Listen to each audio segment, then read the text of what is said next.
जंगल की चुड़ैल समीर और उसका छोटा भाई वीरू अपने मामा के घर से छुट्टियां बिता के घर लौट रहे थे। घर जल्दी पहुंचे इस वजह समीर ने जंगल वाले शॉर्टकट से जाने का निर्णय लिया। मगर वीरू उस रास्ते से आने के लिए तैयार न था क्योंकि बड़े बूढ़ों से उसने जंगले में चुड़ैल और भूत प्रेत की कहानियां सुन रखी थी। वह बोला, भैया मैं जंगले के रास्ते नहीं आऊंगा क्योंकि वहां चुड़ैल का साया है। समीर बोला, क्यों तू बेकार में डर रहा है? तेरा बड़ा भाई है ना तेरे साथ। और ये भूत प्रेत चुड़ैल कुछ नहीं होता, सिर्फ मन घड़न कहानियां होती है। और फिर हमें घर जल्दी भी तो पहुंचेगे। किसी तरह समझा बूझा के समीर ने उसे मना लिया और कार पक्की सड़क छोड़ के जंगल के रास्ते मोड़ ली। तकरीबन 10 मिनट गाड़ी चलाते रहने के बाद उन्हें एक झोपड़ी दिखाई दी जिसके आंगन में एक बुढ़िया झाड़ू लगा रही थी। समीर बोला, देख छोटे जंगल में कोई रहता भी है। वीरू बोला, भाई पक्का इंसान ही है ना या फिर कोई चुड़ैल? समीर बोला, फट्टू साले तू कहीं ले जाने के लायक नहीं है, तू सो जा। इतना बोल के समीर उस पे हंसने लगा। आगे चलकर थोड़ी देर बाद उन्हें फिर से वही झोपड़ी दिखाई दी और वही बुढ़िया आंगन में बैठी थी। वीरू बोला, समीर भाई देखो वही बुढ़िया और झोपड़ी यहाँ फिर से आ गई। लगता है आज हम मरने वाले हैं। समीर बोलो, फिर से हो गया तेरा चालू, कोई और झोपड़ी भी तो हो सकती है। बुढ़िया को हमने नजदीक से थोड़ी न देखा है। ये बोलकर उसने वीरू का मुंह बंद करा।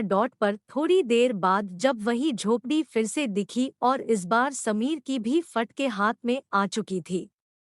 डर से उसका चेहरा पीला पड़ने लगा और वीरू के चेहरे पर तो हवाइयां उड़ चुकी थी।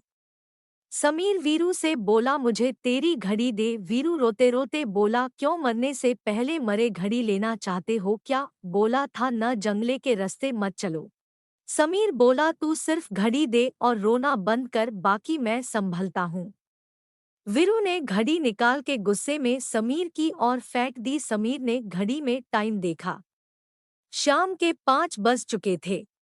उसने वह घड़ी कार से उस झोपड़ी के नजदीक रास्ते में एक जगह ही गिरा दी और गाड़ी तेजी से भगाई। थोड़ी देर बाद उन्हें वह झोपड़ी वापस दिखी पर इस बार बुढ़िया वहां नहीं थी। वीरू रोते रोते बोला, भाई अब हम पक्का मरने वाले हैं। समीर कुछ नहीं बोला।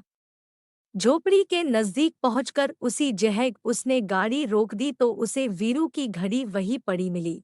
उसमें समय हुआ था 5:10। समीर समझ गया था कि वह किसी छलावे के फंदे में फंस गए हैं। उसने वीरू को घड़ी दी। उसने रोते रोते वह पहन ली। समीर ने उससे कहा कि तू गाड़ी में ही रुक, मैं उस भूतनी से मिलकर आता हूँ, और झोपड़ी की ओर चल दिया। वीरू चिल्ला रहा था, भैया वहां मत जा, वो चुड़ैल है चुड़ैल। फिर अचानक वीरू के गाल पर एक चमाट पड़ा और आवाज आई, घर आ गया छोटे, उठ जा। और वीरू आंख मलते हुए उठा तो गाड़ी घर के आंगन खड़ी में थी। और समीर कार से सामान निकाल रहा था और जब वीरू ने घड़ी में समय देखा तो 5:10 हो रहे थे। समीर ने आके उससे पूछा, तू नीदम क्या बड़बड़ा रहा था बे? आज हम मरने वाले हैं, आज हम मरने वाले हैं। समीर की बात सुनके वीरू खुद पे ही हंसने लगा।